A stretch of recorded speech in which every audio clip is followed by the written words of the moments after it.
We are following the governor's state of emergency orders and are streaming tonight's meeting virtually. All our board members, staff members, and applicants are participating remotely. While this is a public meeting, please be aware that it is not a public hearing.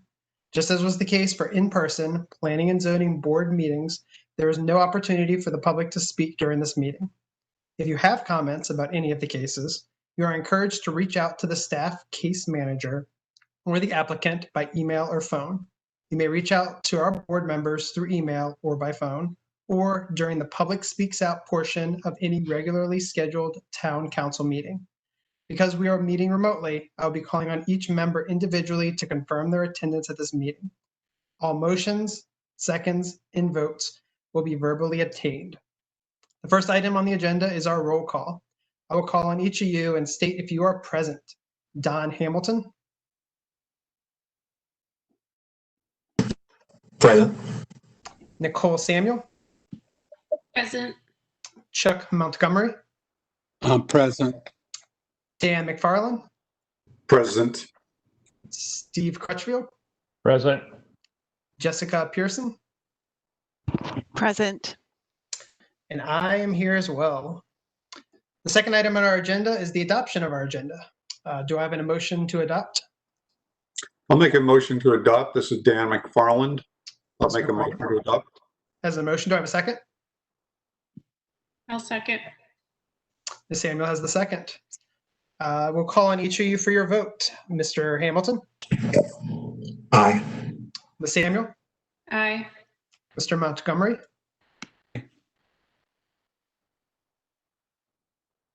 Aye. Mr. McFarland. Aye. Mr. Crutchfield. Aye. Ms. Pearson. Aye. And I vote aye as well. Next on our agenda, we have our regular meeting minutes for the July 27th meeting. Do I have a motion to approve those minutes? Motion to approve. Mr. Hamilton had the motion. Do I have a second? Second. This is Jessica Pearson. Ms. Pearson's the second. Mr. Hamilton, I'll call on each of you to state your vote. Mr. Hamilton. Aye. Ms. Samuel.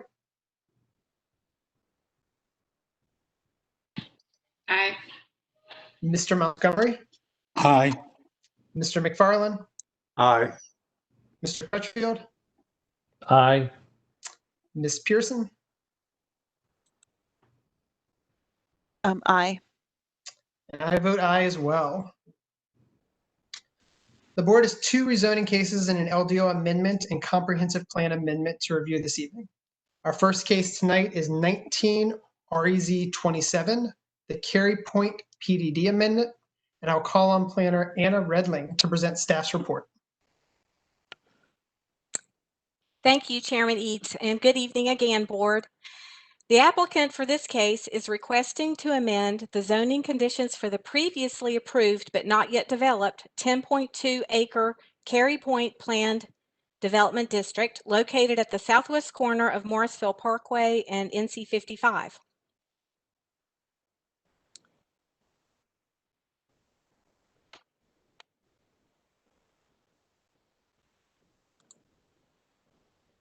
Sorry for that pause. This is a closer view of the surrounding uses, and you can see the Sedgefield subdivision kind of in the northwest corner, and Oaks at Highcroft is in the southwest corner.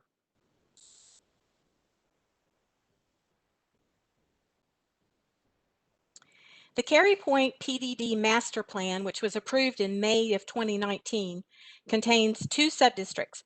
The residential R1 district, approved for a maximum of 120 age-restricted apartments, and the commercial C1 district, approved for 25,000 square feet of office and commercial. With this rezoning request, the applicant wishes to amend certain conditions associated with the age-restricted apartments in the R1 district, but is not proposing any changes to the C1 district or to previously approved buffers, streetscapes, open space, parking, or transportation improvement commitments. When the PDD was approved last May, or in May 2019, the developer had not yet identified a developer for the applicant had not yet identified a developer for the residential subdistrict. The applicant has since partnered with the developer who specializes in senior communities and who has identified amendments necessary for taking advantage of financing options. The requested amendments are: increase the maximum number of units from 120 to 140, raise the minimum required age of residents from 55 to 62, make the indoor residential amenities publicly accessible, but in doing so, limit exterior signage and require entrance through the interior, add additional plantings to buffer the view of the parking lot, and add measures to reduce exterior lighting impacts in the residential subdistrict. A neighborhood meeting for the proposed rezoning was facilitated by planning staff at Cary Town Hall on February 5th, 2020. 4 property owners attended the meeting. Comments included a desire for additional buffer plantings, concerns about lighting impacts and noise, and questions about the timing of required traffic improvements. At the Town Council public hearing on June 25th, 3 citizens provided comments. Comments included a desire for additional streetscape and buffer plantings, concerns about traffic and speeding along Morrisville Parkway, the loss of trees, parking lot light spillover, and potential noise from emergency vehicles. One citizen suggested the use of LED lighting in place of sodium vapor lighting and fixtures with shields to reduce backlighting. 3 council members offered comments. One felt good about the project and the proposed density. Another had no problem with the density and said that the noise from emergency vehicles should not be a concern to anyone. And a third stated that additional streetscape plantings and additional efforts to reduce light glare made sense. Since the public hearing, the applicant has added 2 new zoning conditions. One is to install LED lighting with house side light shields on fixtures in the residential subdistrict. This is in addition to the previous commitment to use full cutoff or downward facing fixtures for exterior lighting. The second new condition is to install an additional row of shrubs that will reach at least 5 feet in height at maturity along the north side of the residential parking area, and that's the side facing Morrisville Parkway. Staff has reviewed the applicant's request against the policies of the Imagine Cary plan and finds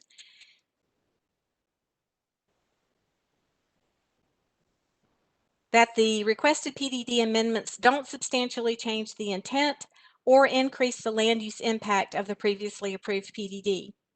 Therefore, our previous analysis and finding of consistency with the plan still stands. This concludes staff's presentation, and following the applicant's comments, I'm available to answer your questions, and I'll turn it over to Mr. Ghosh, who is the applicant's representative.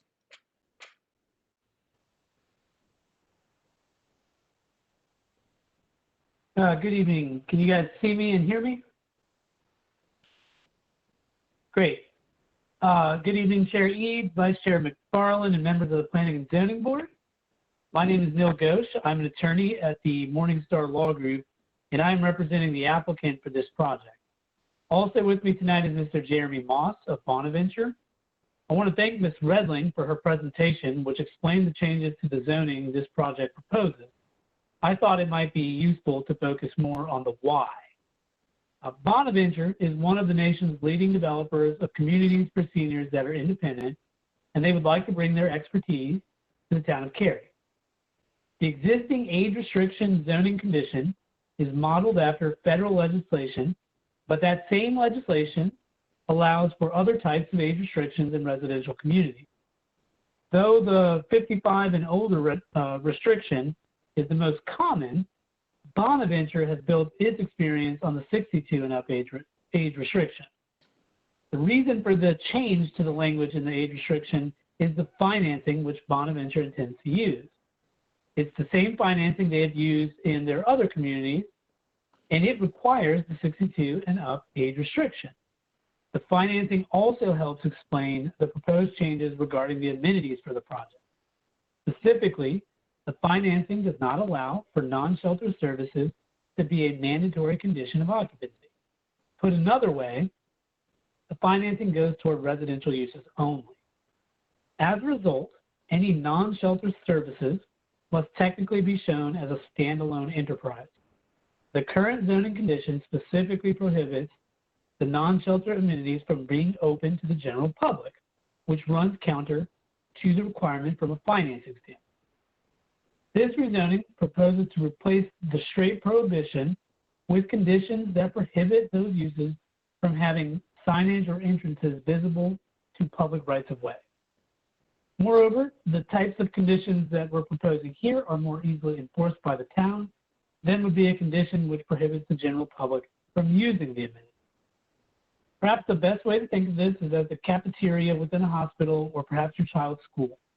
Even if those facilities were open to the public, it's not something that the general public would choose often. You might go there for lunch if you had a relative in the hospital or if you had a meeting with the teacher or something like that. That has been the experience Bonaventure has had at its other locations. On any given day, essentially 100% of people using their amenities are residents of the community or their guests. The increase from 120 to 140 rooms is an increase that ultimately will support the level of programming Bonaventure has at its facility. Their programming requires about 17 on-site staff members for the residential portion. The dining room, which is a standalone entity, has its own staff of about 15 more employees. The TAR, or traffic report, that was performed for the original zoning actually contemplated 140 units. Even still, we did analyze potential traffic impacts from the proposed rezoning. Because the age restriction is higher than previously contemplated, fewer trips are expected with the new proposed use than the original TAR calculated. Nevertheless, as Anna mentioned, all traffic-related conditions remain the same. We did have a very productive neighborhood meeting where concerns with lighting were raised, and at the Town Council public hearing, we heard additional suggestions for how to mitigate light and visual impact. In response to the feedback we received at both of those meetings, we have added conditions which require full cutoff LED lighting with backlight shields, and we have added a condition for additional planting around the parking area. Effectively, this project is very similar to what originally was proposed. While there will be more homes in this community, the impact on traffic infrastructure is expected to be less, and we have added stricter conditions for lighting and screening. With an estimated 5,000 new seniors in Cary each year, projects like this are becoming more important than ever. I want to thank you all for your time. We hope to have your support tonight, and we are available to answer any questions you may have.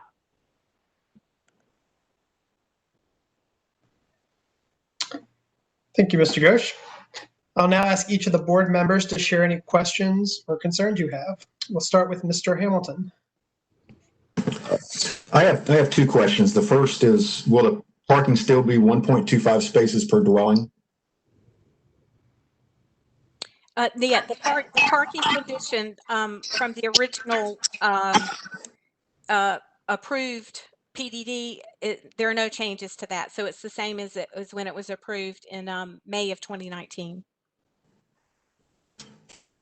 Follow-up is adding the 25 extra spaces and the 20 additional units. How's that going to happen? Are you going to take away from open space?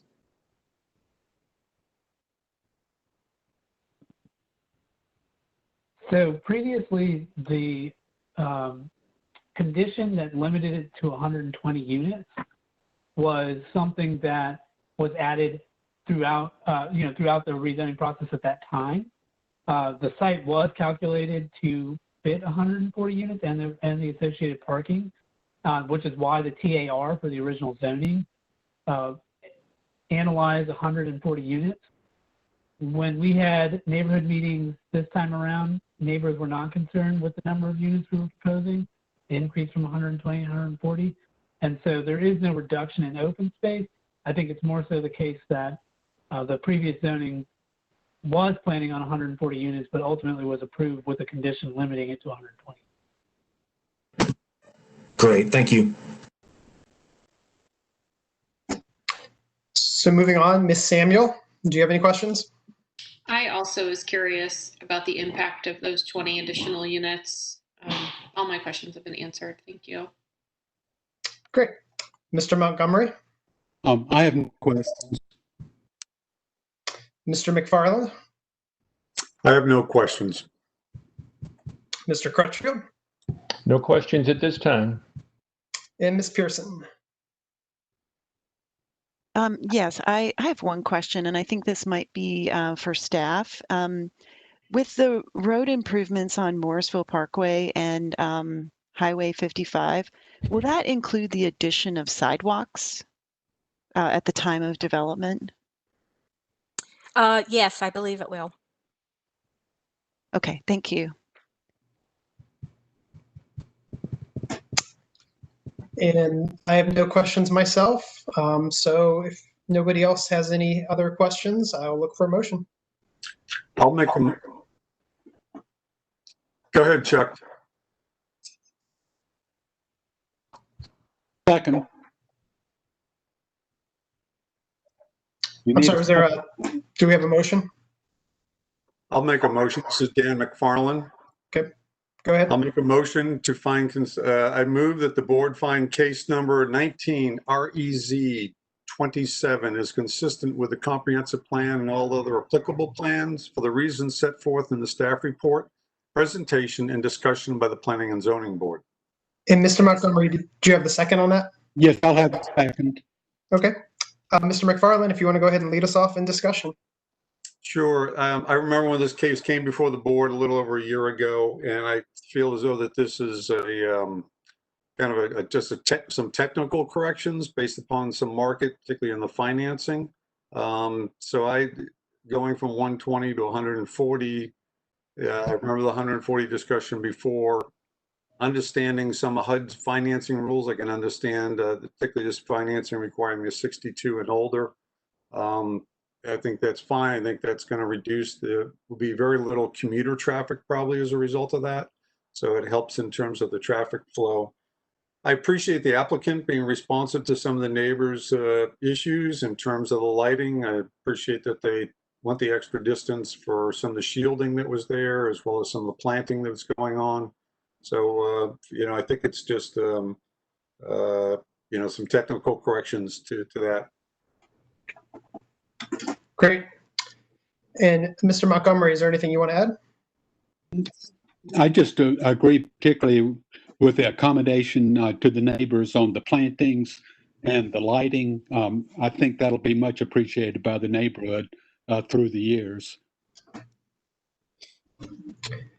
All right, and I will go ahead and call on the remaining board members for any discussion, starting with Mr. Hamilton.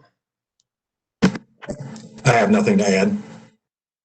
And Ms. Samuel, No comments. Mr. Crutchfield.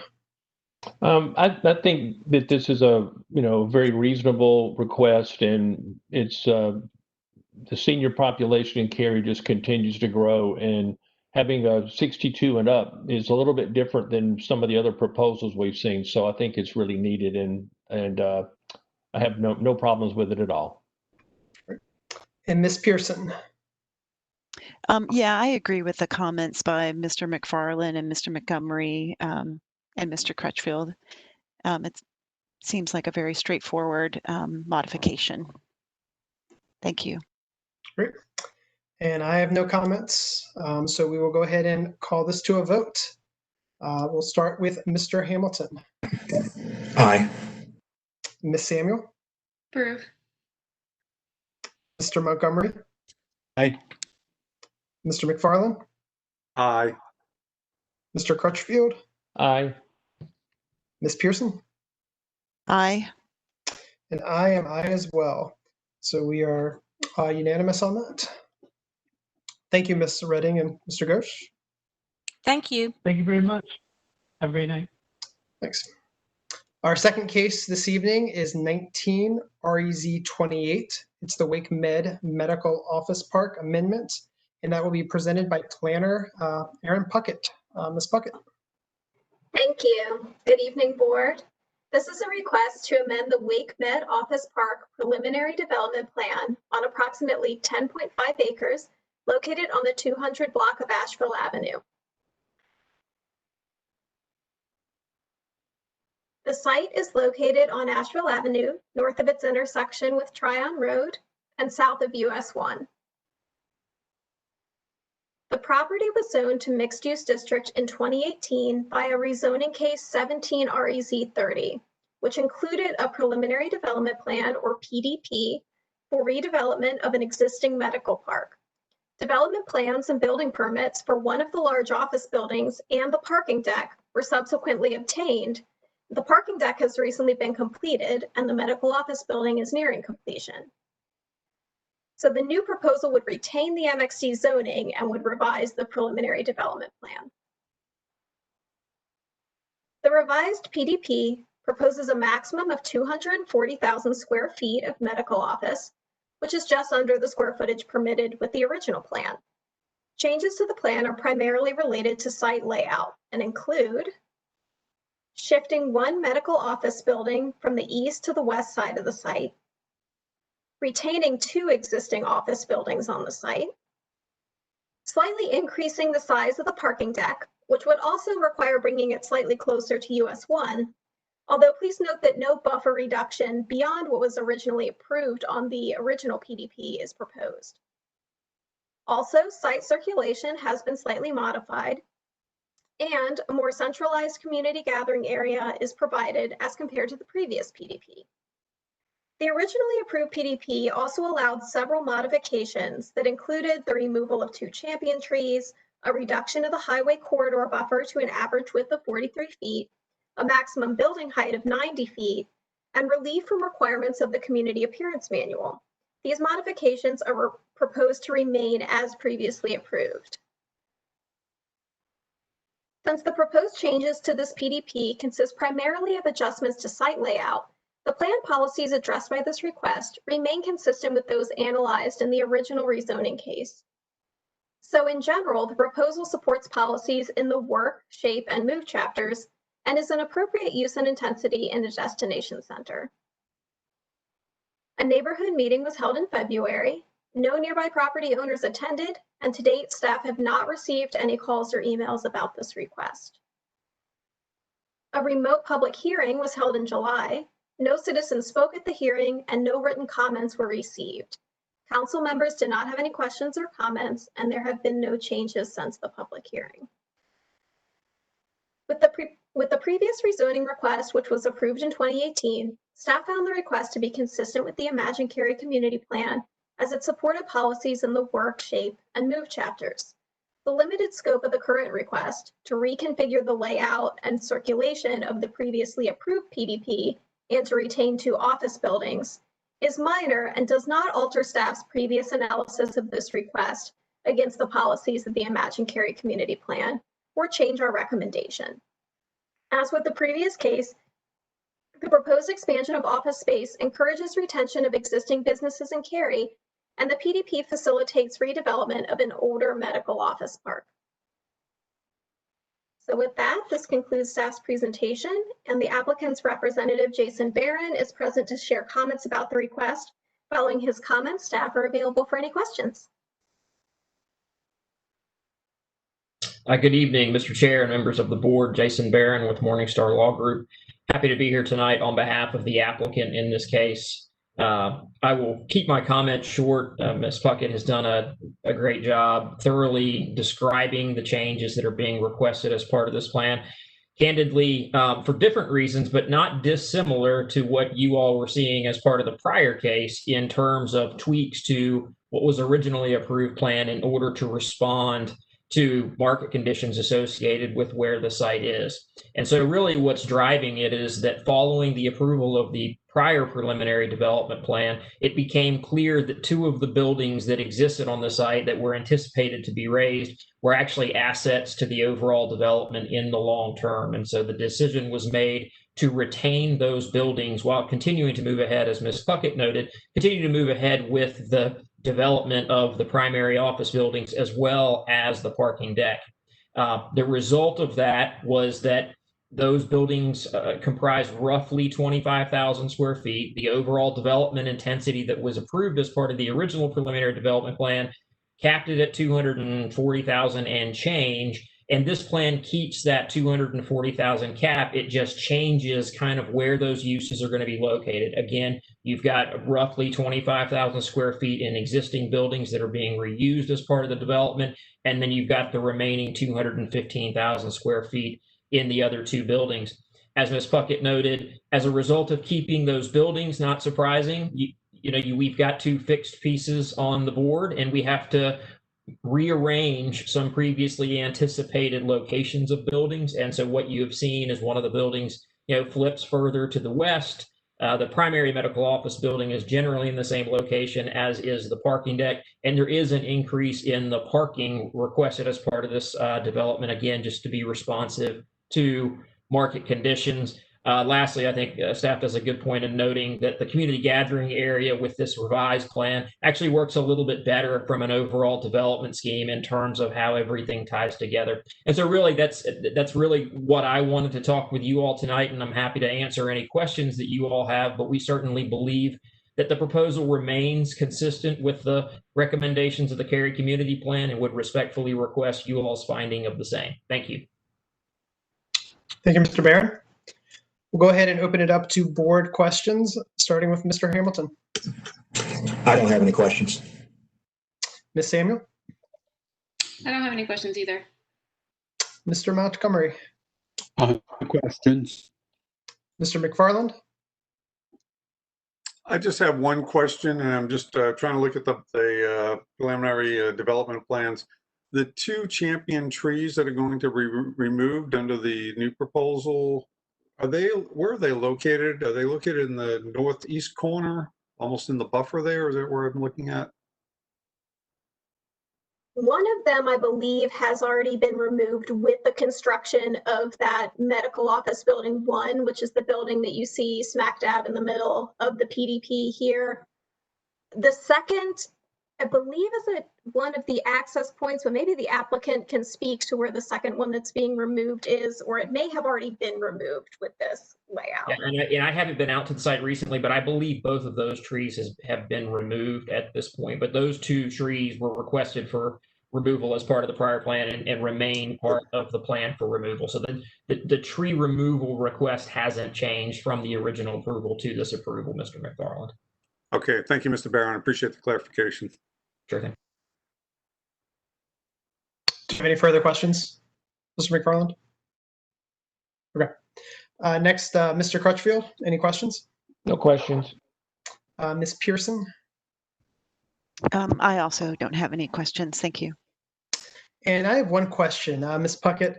On the slide we're looking at now, under the proposed development standards, you have the 43-foot wide highway corridor buffer, 50 feet existing. There's no change in this proposal from that. That's from the original rezoning, correct? That's correct. So that was already approved, and that may have been an oversight in the way I set up this slide. This isn't necessarily the changes. These are those proposed development standards from the current or the previous PDP. So that 43-foot wide average was already approved with the previous plan. Okay, thank you for confirming that. Yes. If there's no further questions, I will look for a motion.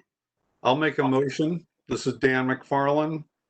Make a motion. I move that the board find case number 19 REZ 28 is consistent with the comprehensive plan and all other applicable plans for the reasons set forth in the staff report presentation discussion by the Planning and Zoning Board. And do I have a second? I second it. Mr. Hamilton had that second. Mr. McFarland, you want to go ahead and lead us off in discussion? I guess just to be consistent like the other plan, I remember when this one came before the board also a couple of years back. I think it's just technical corrections, probably based a little bit on the market in terms of keeping the existing buildings and some of the modifications. I think in some ways it's a better plan because the common area of the gathering area is more centralized and now it's all one space. So I think it may actually be better in terms of campus setting, but there's no significant change from what was approved before. So.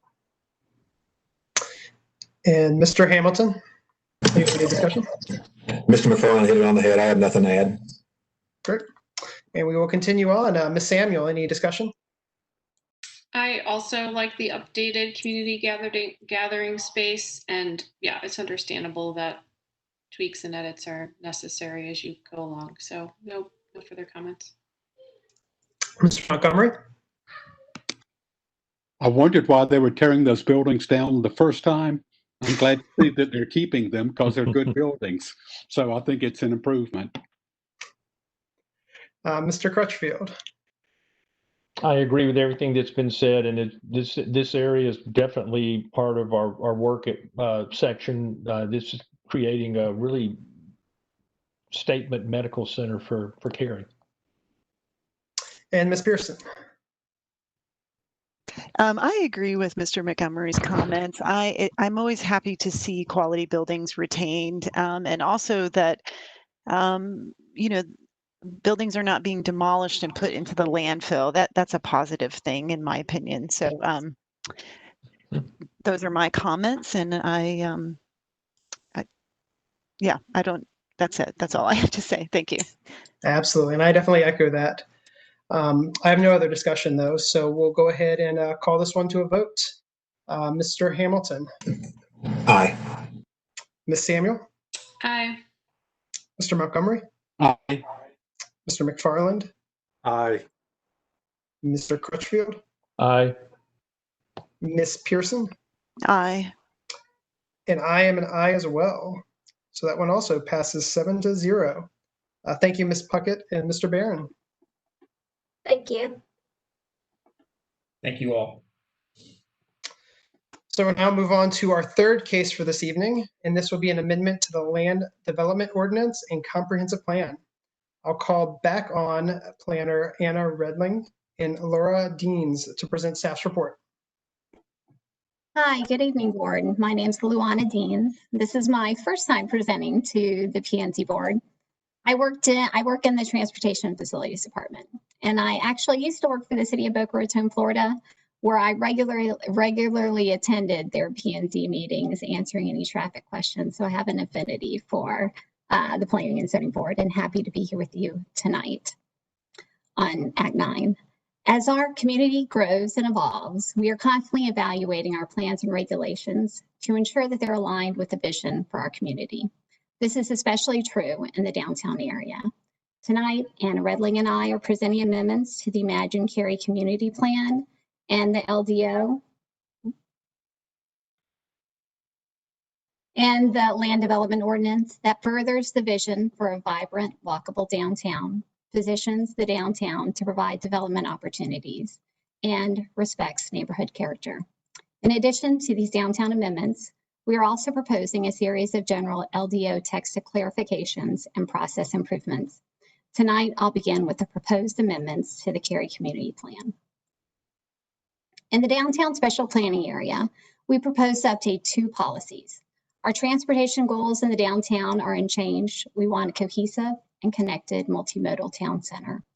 But text refinements are needed to more clearly convey how the vision can be met. Policy 3 revisions support opportunities to increase connectivity and cohesion between sub-areas. One tool to accomplish this is completing the missing links in the downtown grid network.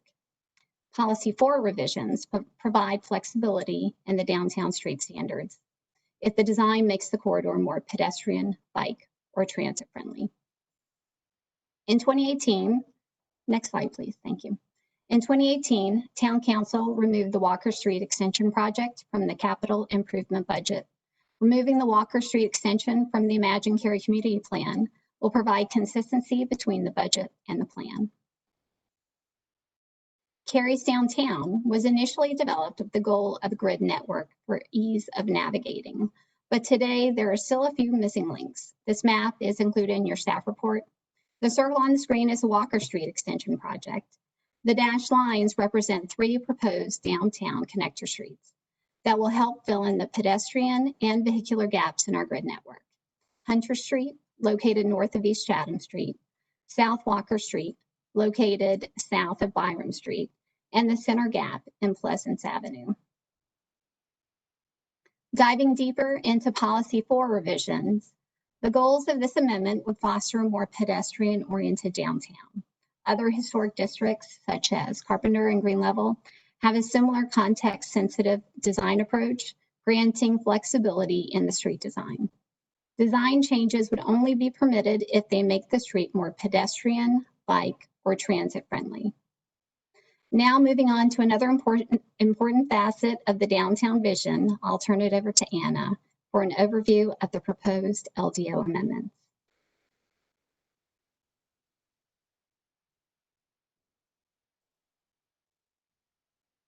Thank you, Luana. Yes, sorry. Thank you, Luana. Luana presented the comprehensive plan amendments you are considering tonight, and that will support a vibrant, connected, walkable downtown. Now I'll review proposed land development ordinance amendments that will support context-sensitive development in the downtown cottage business and residential zoning district. But first, a little background on downtown zoning. What you see on your screen is the Town Center zoning district. In 2001, Council adopted the Town Center Area Plan, or TCAP, as the master plan for downtown's future growth. The TCAP recommended rezoning the downtown into one Town Center zoning district with distinct zoning subdistricts. So in 2003, a few years later, Council followed the TCAP's recommendation and adopted Town Center zoning for the properties you see here, and then created 14 zoning subdistricts within the Town Center. That's what all those different colors are.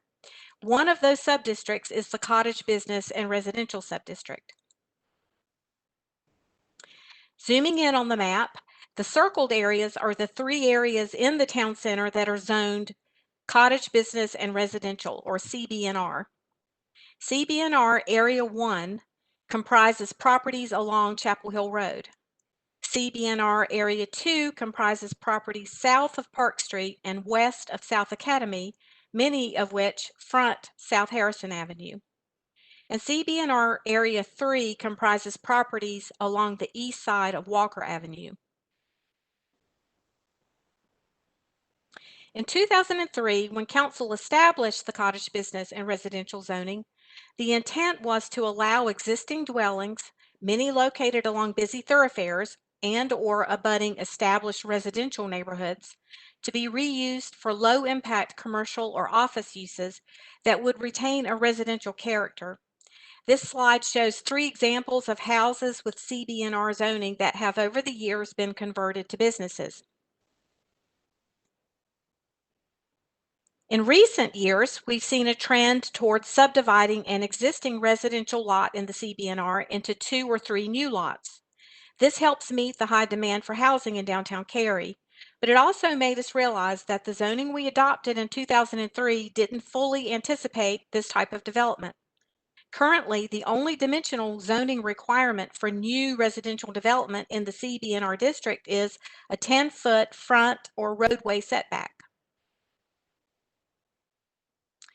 There are no minimum lot sizes, no lot widths, or side and rear setback requirements in the CBNR district in any of the 3 areas.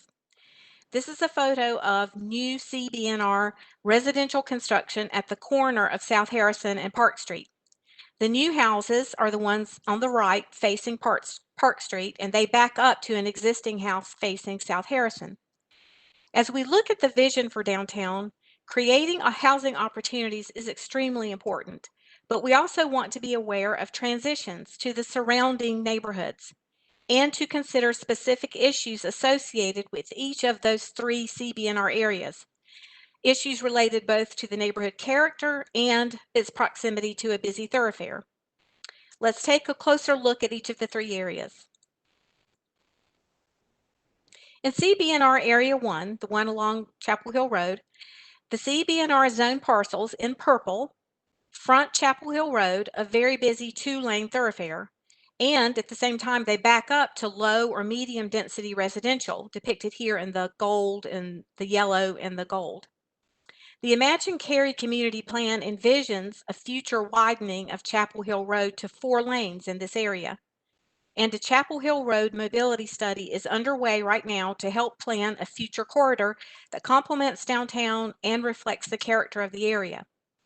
In preparation for future changes in this corridor, staff proposes new dimensional standards that are specific to CBNR Area 1. The proposed single-family detached lot size requirement is 10,000 square feet, which is just a little smaller than the average current lot size in the abutting residential area. And for new buildings built along Chapel Hill Road, the roadway setback is proposed to be 25 feet. Moving now to CBNR Area 2. This area is located south of West Park Street and west of South Academy and is partially bisected by Harrison Avenue. Harrison is a north-south connector and is heavily traveled at peak hours. Most of the existing CBNR lots on the west side of South Harrison Street back directly up to other residential properties, leaving driveway access off of South Harrison as the only option. In this area, staff proposes the same minimum lot sizes, 10,000 square feet, for residential as in CBNR 1 along Chapel Hill Road, but because there are no plans to widen Harrison Avenue, the proposed roadway setbacks are not as wide. Adding dimensional standards to CBNR will continue to encourage reuse of existing buildings for cottage businesses, which was the original intent of CBNR zoning, while also discouraging multiple new driveway cuts along South Harrison Avenue. In CBNR Area 3, the area located along the east side of Walker Street, staff is proposing a smaller minimum lot size, 5,000 square feet for residential, and smaller building setbacks than are proposed for CBNR Areas 1 and 2. This would allow a continuation of the narrow lot residential redevelopment that's been occurring in the past few years, and you may have seen. But because we believe Walker Street will likely see additional bicycle and pedestrian traffic as the downtown park is developed, we are proposing another standard that prohibits new driveways off of Walker Street.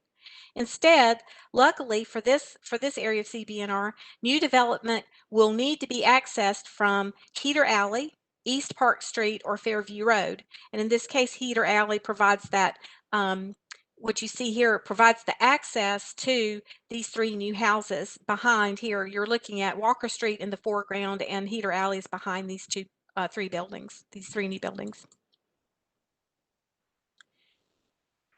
The staff report details the proposed standards for all the other uses currently allowed in the three CBNR zones, because there are personal service uses and commercial uses. But just a few words about multifamily, both as a single use or as a part of a mixed use building. The proposed minimum lot size in all three CBNR zones for multifamily is 80,000 square feet. This is a large lot size requirement, but staff believes it will discourage piecemeal development in these areas that are transition areas and encourage a more comprehensive and thoughtful design approach to increase density in the CBNR zones. This concludes the overview of our proposed downtown-specific amendments. Next, I'd like to take a look at a series of proposed LDO process improvements and clarifications. First, staff is proposing an LDO amendment that would remove the requirement for quasi-judicial review of non-residential development plans that are 100,000 square feet or more when the applicant voluntarily completes a traffic impact analysis and also makes all the recommended traffic improvements. This amendment would apply anywhere in town, not just downtown, for development plans of 100,000 square feet or more, non-residential development plans. Secondly, staff proposes an amendment to clarify that the Walnut Street Corridor Transitional District design standards don't apply to public parks and utility uses. Those design standards were specifically drawn up, if you read them, for residential buildings to make them, as they're converted, to make them blend in better. Next are amendments to clarify existing requirements for expanding or converting non-conforming residential uses in town center. Simply text amendments to help clarify what is already existing requirements, just to make clearer for people reading the ordinance. And next are some updates to tables so that they will mirror LDO text that's already in place, and the tables had just not been, either haven't been updated, or in the case of tonight, if the CBNR updates, or if Town Council approves the CBNR updates, then the updates will be made to the tables so that they would mirror the text. Next, some for private transportation service uses. Staff proposes amendments to clarify the allowed vehicle types and parking and use specific standards in the ORD district. And finally, staff proposes text amendments to clarify the standards for reestablishing damaged or destroyed non-conforming dwellings. The complete text of all of these proposed amendments in this table is provided in an attachment to the staff report. About a month before the June 25th public hearing for the Act 9 amendments, staff mailed informational letters to more than 75 property owners who own property zoned cottage business and residential to make sure that they had an opportunity to ask questions before the public hearing. And we heard from 9 citizens. Some of their comments are listed here on this slide. The majority simply wanted to understand the amendments, the reasons for the amendments, and/or the amendment process. A few felt the amendments could help protect their property values, and a few others felt the amendments would have a negative impact on their property values and questioned the need for them. In general, commenters wanted to see a balance between new development in downtown and preservation of current property values.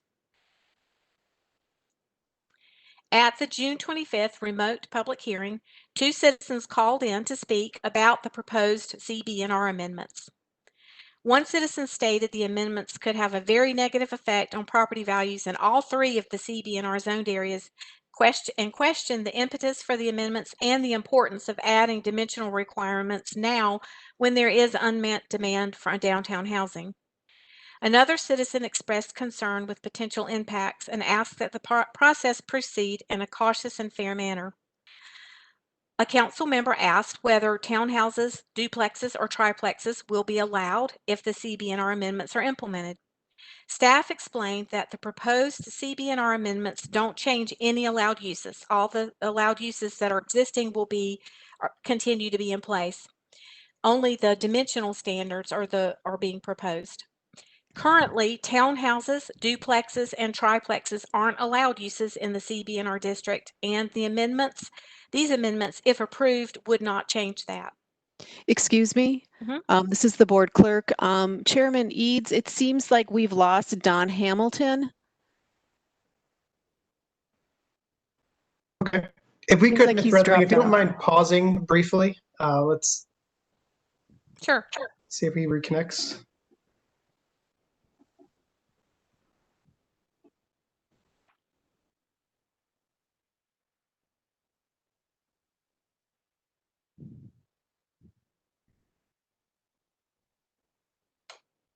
It appears he's back on.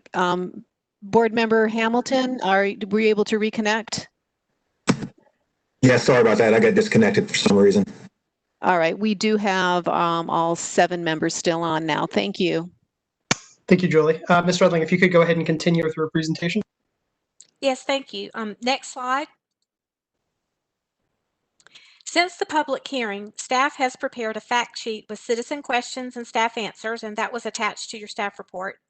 Staff has also continued to review the dimensional standards in all 3 proposed CBNR areas and has adjusted the minimum lot size for multifamily in all 3 areas from 100,000 square feet that we originally proposed at the public hearing to 80,000 square feet. And this concludes the Act 9 presentation. Luana and I are here to answer your questions. Thank you. Great, thank you. And since this is a town-initiated request, we don't have an applicant, so we'll jump right into questions. Mr. Hamilton, do you have any questions for staff? I do, and I apologize. This may have been covered when I was logged out. In relation to the CBNR changes, is this something that just came about naturally, that just a natural looking over the Cary community plan, or did something cause this to happen? Well, as I've mentioned, that as development has been occurring, it kind of called our attention to the fact that as more lots are being purchased and subdivided, that there are currently no actual setbacks or dimensional requirements in the CB&R district, except for a 10-foot front setback. So that kind of reminded us that we needed to look more carefully at the dimensional requirements in the CB&R district.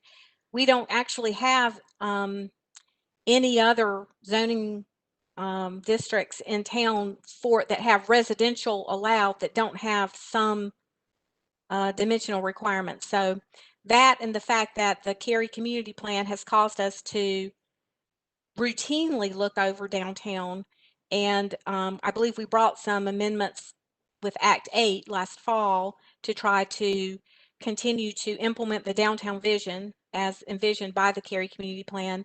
And so we are routinely trying, as time allows, to go through and make some tweaks and changes. There may be others coming in the future. So it was a combination of those two things that made us say it's time that we need to look at this. Thank you. We'll move on. Ms. Samuel, if you have any questions. Yeah, I have a question, something I'm just trying to understand about the dimensional requirements. There's a slide, the CB&R Zone 1. Can we go back to that slide? I think that'll most help me try to explain my question. Yes. So all of the area in purple, the lots that are there currently are not that size, correct? Are they, the existing lot sizes are a different size? Well, this is a depiction. Yeah, these are the properties as they exist today. Mm-hmm. Oh, it is. Okay. Mm-hmm. I wasn't sure if this showed what would be smaller lot sizes versus what's existing today. No, this is a depiction of the lots that exist today. Mm-hmm. Okay. So if a homeowner wanted to sell their property, is the dimension requirement stating that, you know, if in the past that potentially could have been split into two, but now there's some minimum size requirements? I'm just trying to think of an example of how this would change a situation. Yeah, if one of the properties here shown here, not almost all of them have a dwelling on them, but not every one of them does. But I'm assuming if one has a dwelling on it and the property is sold, then if somebody wanted to subdivide that lot into two, they would need to meet the minimum lot dimensions that are being proposed if this were approved. So it would have to be into two 10,000 square foot lots if they wanted to subdivide one lot. Okay, and that's a change because right now it doesn't have to be a minimum of 10,000 square feet. Is that correct? Right. Right now there are no minimum lot sizes. Okay, thank you for clarifying that. Sure. Mm-hmm. Okay, that was all my questions. Thank you. Thank you. We'll move on, Mr. Montgomery. Ted, a question I didn't know, is there parking allowed on Walker Street in the area that's being discussed? I don't believe on-street parking is allowed, but I could be wrong. I don't, is there other staff who knows for sure?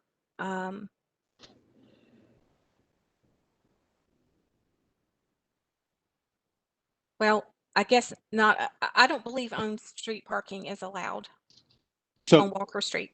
So do you believe it would be that people would either have to park in their driveway or they would have to park on the alleyway behind their property if these changes are adopted? Right. The access to the property, the driveways would be either off of, depending on where your lot is located here, would either be off of East Park Street, or Heater Alley or Fairview, whichever one of those roads was accessible to your property. And I meant to say it's Heater Cottage Alley, actually. I think its name is getting ready to be changed, but yes. Thank you. That answers my question. Thank you. And next, Mr. McFarland. Yes, we got a few questions, perhaps for Ms. Deans. If I'd like to just maybe pull up the slide that showed the 3 road extensions that were being discussed. I just want to make sure I understand what is being proposed. So currently, there are some missing links. If you were to look at an aerial, essentially, there's some. Oh, we lost our slides. Sorry. There's some gaps in the street network. Mhm. And so it's not just a gap for vehicles, it's also a gap for pedestrians and cyclists. And so where we can tell that there was some intent to provide that street network in the past, we're trying to fill in those missing links Gotcha.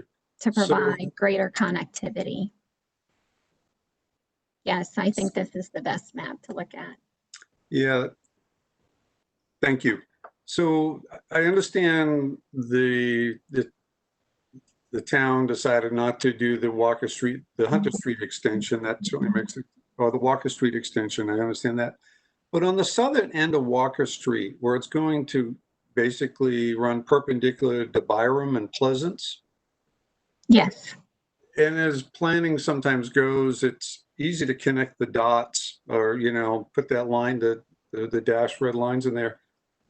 What about the existing property that's there? Is that something that's been discussed? I mean, is that something that's going to be by eminent domain, or when that property goes up for sale? Or I see the Pleasant Street extension, there's a lot of green space, and it certainly makes sense there.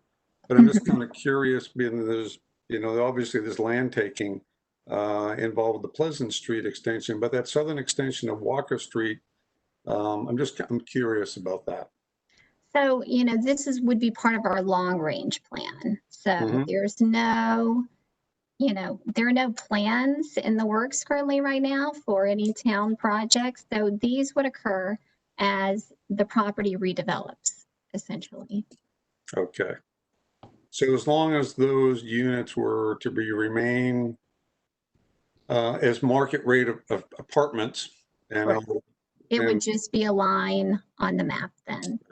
In my experience, I would say that they're affordable apartments. From my firsthand experience, that okay. So it's just future planning purposes. Yeah. Okay, thank you. Appreciate that. My next question, boy, I probably have more questions than I have time that I can keep straight. I'm trying to get back to, and maybe for Ms. Redling, I had a question about one of the LDO amendments. And there was amendment 3.92. You had a table where you had all the LDO amendments, and particularly the one that dealt with quasi-judicial. Yes. I guess my question is, what was the kind of a little bit of the thinking on the staff? What I read into that is that if a developer comes in and they have a fairly large development they want to do, if they're willing to do all the traffic improvements that the traffic study is, they basically get the bonus, then they can not have to deal with a quasi-judicial hearing. Is this and then I'm just going to be blunt, but it's just kind of like a carrot and a stick for the developers, or is there something more than that? I'm just curious. Sure. I think it was just considered a streamlining, not really a carrot and stick. The reason in general they had to go for the quasi-judicial hearing was because of traffic impacts for major properties like that, 100,000 square feet or more. So the thinking was it was a little bit redundant that if they already had analyzed the traffic impacts and were willing to make all the requirements, then the traffic impacts would have been addressed, basically, so that going to the Board of Adjustment began to feel not as much a necessary step.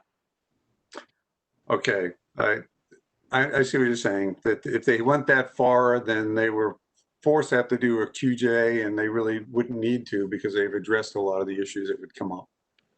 All right, thank you. That's my one question on that. I don't have any other questions, Mr. Chairman. Thank you. Next, Mr. Crutchfield. Yeah, just a couple of clarifications. On same page that we're looking at now, the private transportation service use, help me with that again. What are we talking about? What's on a street? What someone can have at their home or their townhome or their multifamily? What does that really mean? Well, private transportation services, and I'm going to cheat a little bit and read off of the definition, is a business that provides transportation services to move people from one location to another using passenger vehicles. And they can be small or large passenger vehicles. The business may include both an office component and a parking component. And for instance, there might be an office, and then across the street, there might be an area where the fleet is parked. So a private transportation service could be special utility vehicles, limousines, vans, or other similar vehicles designed specifically to transport people. And so in this case, this came about because, for instance, some people need transport to go to dialysis, or they need something like that. And that's what a private transportation service is. It's just, I guess it could be for any, as long as it's transporting people, not for emergency purposes. That would be a different thing if it's, say, an ambulance and it was responding to an emergency call, but transport of people for any other reason as a personal service. Okay, I just want to make sure that wasn't referring to private vehicle ownership. No, well, the vehicles are Non-business. Yeah, right, exactly. No, it's okay. And then back on the quasi-judicial review, is this really would say you would still have reviews if there are changes other than traffic? That would continue the way it is today? Well, the way the full text amendment is that they wouldn't be required to go if there were non-residential plans 100,000 square feet or greater that meet all of the TIA requirements, would not have to go before to get a special use permit or to go before the Board of Adjustment for those reasons, unless there was a special use permit or other reason to go before the Board of Adjustment other than that. So if there was another reason for them to have to go, if the LDO required them to go for another reason, they would still have to go. Okay, so really this shouldn't really change citizen input that much over what we have today. I don't think so. I think that was simply to kind of streamline, in the instance where for traffic, basically traffic reasons, if they're going to make if they volunteer to make all of the traffic impact improvements, hopefully then that's the best we could do. Okay, that's all I have. Thank you. Ms. Pearson, if you have any questions for staff? I don't have any questions, but can I make a comment? Is that allowed? Sure. I would just like to say that I very much appreciate the need for the dimensional standards to protect the character of downtown.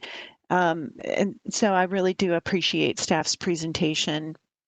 And just a second comment about the connections. I do think it's really important to support multiple modes of transportation. So I do also think that the connections that are proposed are important as well. So I just had those two comments. Well, thank you. I have a couple questions for Ms. Redling regarding the LDO amendments. You mentioned it in your presentation a bit about the non-conforming structures. Can you maybe go into a little detail of what would qualify as non-conforming and when a non-conforming structure is no longer non-conforming and would have to conform to the new proposals in this amendment? Okay. If let's use an example. If there is a lot with a house on it in, say, in any of the 3 areas, but we'll say in CBNR 1 along Chapel Hill Road. And that lot, then if this were approved, the minimum lot size would be 10,000 square feet. And let's say one of those, because there are several in the CBNR Area 1 that will not meet, that currently don't meet 10,000 square feet, that are a little smaller than that. So let's say that these were approved. That house and that lot continue to be legal, but they're non-conforming, meaning they're legally there, but they don't conform to current standards, which is all fine unless someone wanted to try to subdivide that lot. They wouldn't be able to get the 10,000 square foot minimum because the lot already didn't meet the 10,000 square foot minimum. Or, so that's one way it would affect it, a legal non-conforming lot or house and lot. If, for instance, that house, let's say the house burned, and now they're left with a lot that is not up to current size, the ordinance doesn't require that it be up to current size. If the house were built, these are older homes, or if the lot didn't conform because of this change, they can put the house back where it was. So that nonconformity in this case could continue. They could put the house back. It would have to try to meet the current setbacks, but it wouldn't, but it just, if it were burned down and the house had already been there since before 2003 when all the zoning happened, they could put it back just like it was. Okay, and that's really was the crux of my question is heaven forbid, someone's house burns down and then the town tells them, hey, you can't rebuild, that Right. I could see is not something somebody wants to hear. So thanks for clarifying that. Right. My second question is, what commercial is allowed in a CBNR zoning district? And how does the design standards affect it in the case of a mixed use? So specifically, I'm asking for a mixed use development. You have a developer that wants to come in and do a mix of uses. How would the new design standards apply to the commercial aspects of that development? Okay, if you give me just a minute, I want to look and make sure I'm reading the right standards. Sure.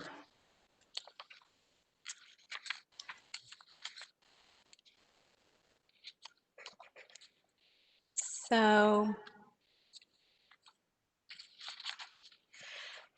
for a mixed use development, the standards, the dimensional standards for a mixed use development in any, let's see, it varies. Let me look at the different. I'll take CBNR 1, or I've just happened on CBNR 2. So in CBNR 2, a mixed use development, the minimum lot dimension would be 10,000 square feet for commercial uses. For multifamily in a mixed use building, that would be 80,000 square feet. So let's say you have a building and you have businesses and multifamily in it. Mm-hmm. If you just have a commercial use, that's a 10,000 square foot minimum lot size. If you have the mixed use in one building, then you would have an 80,000 square foot minimum lot size in consideration of the fact that you'd have a much larger development with more parking needs. Gotcha. So let's say that you have a case, you have a developer that wants to do a vertical mixed use. For multifamily, I believe it's 80,000 square feet. Would the developer be able to count that commercial against that 80,000? Or would that be 80,000 of residential space? Yes, I mean, it would be an 80,000 square foot minimum lot. So whatever mix of uses and project you could get on the 80,000 square foot would work. Okay. That's the only questions I had. Thank you, Ms. Redling. As a reminder to the board, we need to take 2 votes on this item, one for the LDO amendments and then one for the comprehensive plan amendment.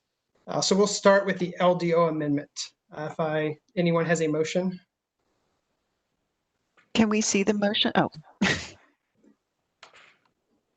thank you.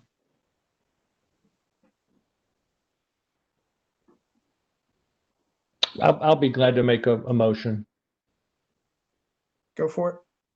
I move that the board find Act 9 amendments to the Land Development Ordinance to be consistent with the comprehensive plan and all other applicable plans for the reasons set forth in the staff report, presentation, and discussion by the Planning and Zoning Board.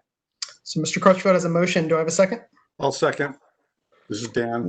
Mr. McFarland had a second. Go ahead, Mr. Crutchfield. You can start us off with discussion. Well, this is obviously a very comprehensive piece of work that the staff has done, and I appreciate the forward thinking. Obviously, downtown is going to become more urbanized over the upcoming years, different type housing, and I believe this is really necessary to keep this sorted out and to make sure that the growth is proper. Thanks, Mr. McFarland. Anything to add? Yeah, following up on what Mr. Crutchfield said, I'm glad that the staff took time and really tried to think this through. I think back rereading the plan and looking at, although a lot of the community plan was looking at the redevelopment of downtown, there was also language in there about trying to maintain its character. And I think these are good steps forward. Sometimes we have to see how plans develop from paper to once they go vertical, and sometimes realize that there's some corrections that need to be made for both immediacy and then also for the future. And I think these help address some of that as we see some of that, both in terms of lack of perhaps setbacks, as well as also some vertical where people losing solar access for vegetation, for family gardens or renewable energy, whatever, some of the development. So there's a lot there to take in. I know there's a lot of questions that had come up. I thought staff did a good job addressing them in their Q&A piece. But I think overall, this is a fair balance for those folks who want to maintain the character. And I think there'll be opportunities for some of that vertical and more intensive development. But I think it strikes a balance for that. So it suddenly doesn't become a total gentrification of going vertical and dense. And so anyways, I applaud the staff, and I support the LDO amendments. Thank you. And we'll go ahead and start back at the top with any more discussion. Mr. Hamilton? I don't have anything to add. Ms. Samuel? I'll just say I also appreciate the approach and the detail on it. I spend a lot of time downtown, in a citizen that appreciates the downtown area, and so I'm also happy to see this. Mr. Montgomery? I appreciate this planning. This is complex planning that has a lot of competing interests going on. And I think the town staff is doing a good job of trying to balance the interest. And so I applaud their efforts and support it. Ms. Pearson? Yes, thank you. I too echo the shared sentiment of the board that staff has done a great job of thinking this through and putting together an excellent presentation. I'd like to add an additional comment that I really appreciated the compilation of citizens' questions with staff responses that was included in the report. It was over 4 pages of questions and responses, and it was very helpful. And I think answering these questions also helped me be very much in support of what's being proposed this evening in this motion and in the future motion that we're about to make. So thank you to the staff for their efforts with that. Thank you. And the only thing I want to add, I definitely echo what the board said, and again, thank staff. The one thing I really stands out to me about this is the holistic view of planning in rezonings. I like the idea that the plan's really now calling for a more holistic look instead of the piecemeal. type approach. And I think in a place like downtown, where we're obviously as a town spending a lot of money to really revitalize, having a more holistic approach is definitely going to lead to a better product. And I definitely commend staff on the inclusion of that. So with that said, unless anyone else has anything else, we'll go ahead and call this to a vote. And we'll start with Mr. Hamilton. Aye. Ms. Samuel, Aye. Mr. Montgomery, Aye. Mr. McFarland, Aye. Mr. Crutchfield, Aye. Ms. Pearson, Aye. and I myself am an aye. So we're 7-0 on that one.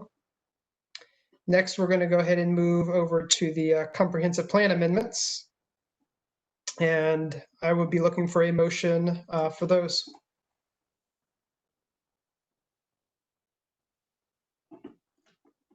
I can make a motion for the second half as well. I move that the board forward Act 9 amendments to the Cary Community Plan and to Town Council with a recommendation for approval to amend the comprehensive plan as proposed. Thank you, Mr. Crutchfield. Do I have a second? I second. Thank you, Mr. Hamilton. Mr. Crutchfield, go ahead and start us off. No additional comments. I think we've said this and hashed it out pretty good, so I have nothing additional to add right now. Okay. Mr. Hamilton? I'm the same way. Nothing to add. Thank you. Sure. Ms. Samuel? No new comments. Mr. Montgomery? In one sense, these are mostly technical, but I keep thinking about the person who has a house burned down that needs to rebuild, and then it becomes very important. So I applaud the staff's efforts. Mr. McFarland?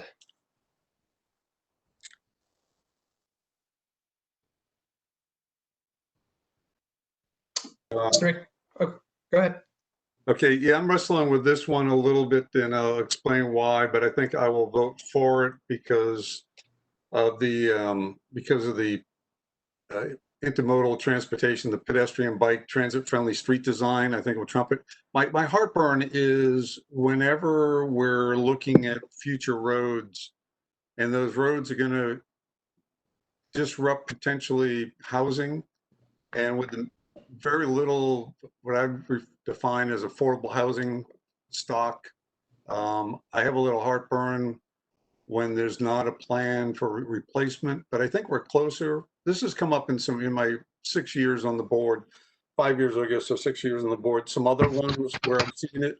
And I also look at what's happened in communities that are adjacent to Cary, where they've moved forward with some of these plans and using eminent domain, and then losing housing stock as a result.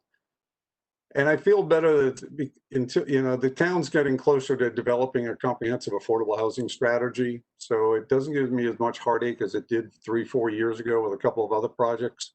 But I'm always concerned when we're going to lose housing stock for our workforce housing and others. And that's what that was.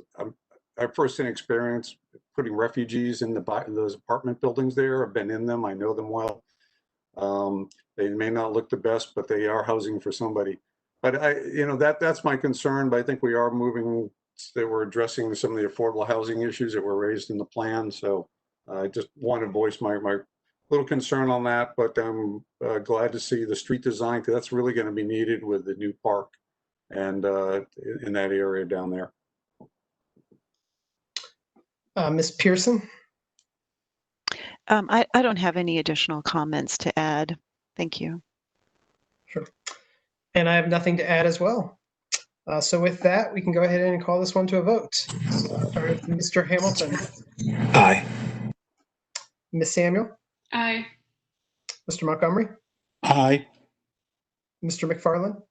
Aye. Mr. Crutchfield? Aye. Ms. Pearson? Aye. I am an aye myself, so that one also is passing 7-0. Thank you, Ms. Redling and Ms. Deans, for the presentation. Thank you. That is the last case for this evening. We have no need for a closed session tonight, so I will go ahead and call this meeting adjourned. Thanks, everyone. Thank you. Thank you. Good night. Good night. Thank you, staff. Good to see everyone. Thank you. Good night. Thank you. Thank you, everybody. Thanks, Julie. Thank you.